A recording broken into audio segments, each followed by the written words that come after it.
Hello, everyone, and welcome again to another Teacher Joseph podcast. Today's phrase is to pull it off. To pull it off. Now, of course, there's the literal meaning of that. You can pull something off that you're wearing, like a jumper, for example. I pulled my jumper off because the room was too hot. You could also say, I took my jumper off. But when you're taking off clothes, you often pull. So I pulled off my jumper is a good example. But to pull it off also has a metaphorical meaning. And this one is very interesting. It means to accomplish or achieve something difficult or unexpected. It often means that there was skepticism or doubt whether a task could be finished, and eventually somebody pulled it off. Somebody was successful. Somebody managed to do it. I'll give you some examples so you know how to use it. For example, John wanted to learn English. He didn't believe he could, but he did actually pull it off. Everyone doubted that Sharon would win the tennis tournament, but she pulled it off. He had never cooked for so many people, but he pulled it off, and the dinner party was a success. Now, we use this a lot, especially in these days when there's a lot of uncertainty. You know, in the old days, for example, if you think of our leader, Winston Churchill, we will fight on the beaches. These days, we're not quite so certain of ourselves, you know, so there's a lot of discussion as to whether things will actually succeed. Okay, so there's a lot of discussion in the office. Will we be able to pull it off? Will we be able to pull the project off? The project, will it be pulled off on time? Let's do a few more examples just to make it clear.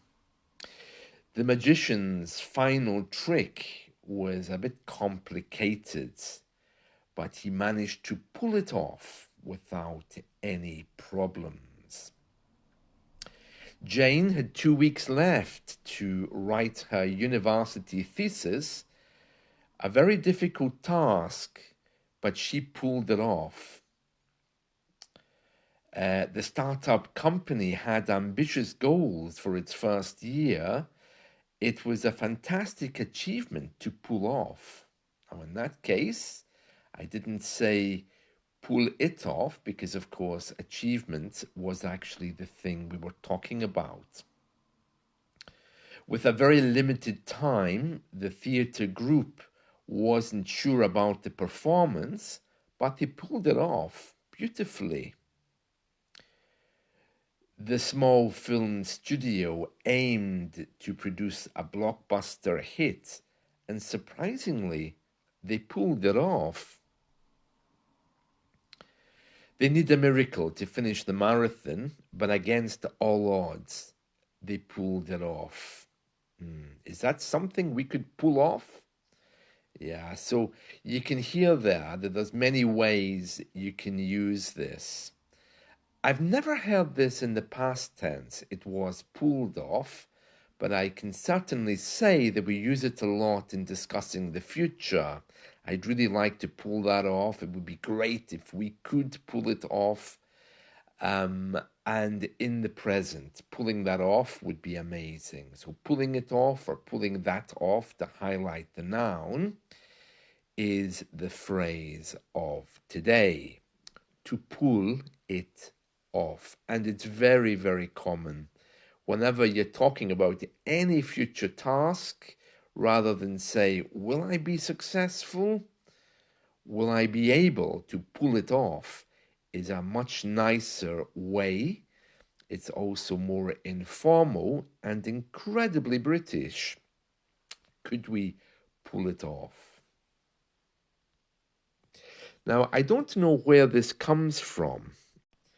I did have a quick look around the internet, and nobody seems to know, except that the verb, of course, to pull is talking about strength and doing something in a strong kind of way.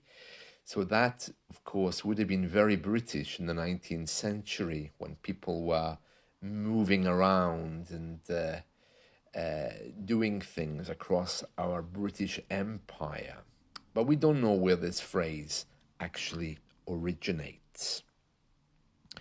Speaking about pulling things off, I see that Prince Harry and his wife Meghan Markle, they've just managed to come up with a new website called Sussex.com. I have no idea how they managed to pull that off. I mean, I'm guessing that they had to buy that website from somebody else. It's interesting, the last website was Archwell, but this one is focusing purely on them. And we can see that they're using the royal titles on this site as well. I had a quick look at it there. It doesn't really say much. It just says about what they're doing or what they have done fairly recently.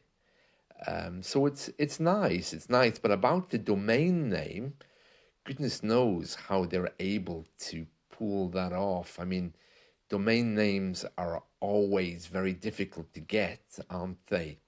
And there's a lot of money in the sale of domain names as well. I'm pretty sure that Sussex, the area in the UK, we have a county called Sussex. I'm sure that would have been owned by somebody. But then I suppose if the Duke of Sussex comes along, that's Harry's title, and says, I want that website name, that domain, I'm not sure how easy that would have been for him to get. But anyway, he pulled it off. To pull off usually comes at the end of sentences.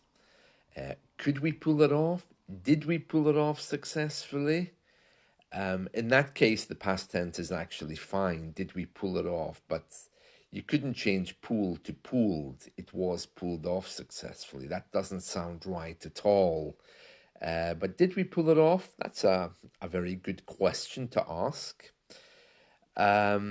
Yes, to pull it off at the end of sentences, it was to be hoped for.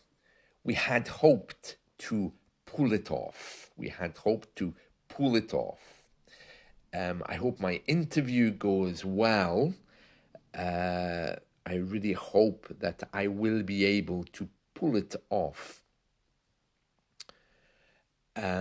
It was the interview which was a problem. She wasn't really able to pull it off. So avoid adding ed to pull. Try to construct your sentence to ensure that you have pull it off, pull that off, or whatever the noun is at the end. Right, speaking of pulling things off, I want to tell you that to speak better, that is something that you can pull off right now. You can certainly pull that off by making a few minor adjustments to the way that you speak. And the biggest one that you can do is keeping your top lip stiff and speaking only with your bottom lip by pulling your mouth down. Now, I'm going to give you a little example just to show you how easy this is. Okay, so put your finger along your top lip. So lay it horizontally along your top lip under your nose. Hold it stiff so that it can't move, and then pull the bottom part of your mouth down when you're talking. Now, you don't want to move your mouth horizontally. You want to move it vertically, pulling your mouth down. By the way, please don't do this if you're driving. There could be a number of problems with that. So don't do it, okay? So wait until you're in a quiet place. Take your finger, lay it under your nose, long ways, horizontally, and then start pulling your chin down. Let me just give you some examples, okay? So think of the word France. Now, you can probably hear there that I'm bringing my chin down. France, France. Okay. If I was moving my mouth horizontally, I would say A, not R, because to make the A sound, you need to pull your mouth apart, almost like you're smiling, like France.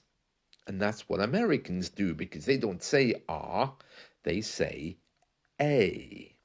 Okay, so you have France, which is the correct British way to say it, and then you have France, which is the American way, where you're pulling your mouth from side to side.